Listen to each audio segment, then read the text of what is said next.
يسألونك عن الأهلة قل هي مواقيت للناس والحج وليس البر بأن تأتوا البيوت من ظهورها ولكن البر من اتقى وأتوا البيوت من أبوابها واتقوا الله لعلكم تفلحون وقاتلوا في سبيل الله الذين يقاتلونكم ولا تعتدوا إن الله لا يحب المعتدين واقتلوهم حيث ثقفتموهم وأخرجوهم من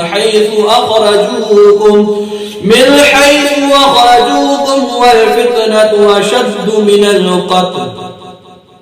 ولا تقاتلوهم عند المسجد الحرام حتى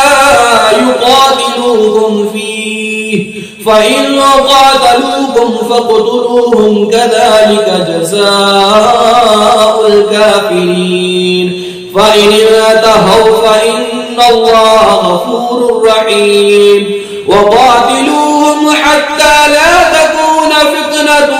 ويكون الدين لله فإن انتهوا فلا عدوان إلا على الظالمين الشهر الحرام بالشهر الحرام والحرمات قصاص فمن اعتدى عليكم فاعتدوا عليه بمثل ما اعتدى عليكم واتقوا الله واعلموا أن الله مع المتقين وأنفقوا في سبيل الله ولا تلقوا بأيديكم إلى التهلكة وأحسنوا إن الله يحب المحسنين وأتموا الحج والعمرة لله فإن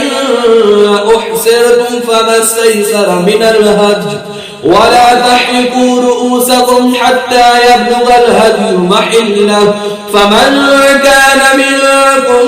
مريضا أو به أذى من رأسه ففدية من صيام أو صدقة أو نسك فإذا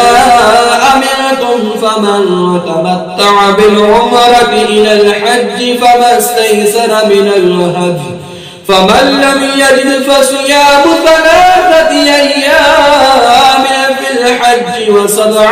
إذا رجعتم تلك 10 كاملة ذلك لمن لم يكن أهله حاضر المسجد الحرام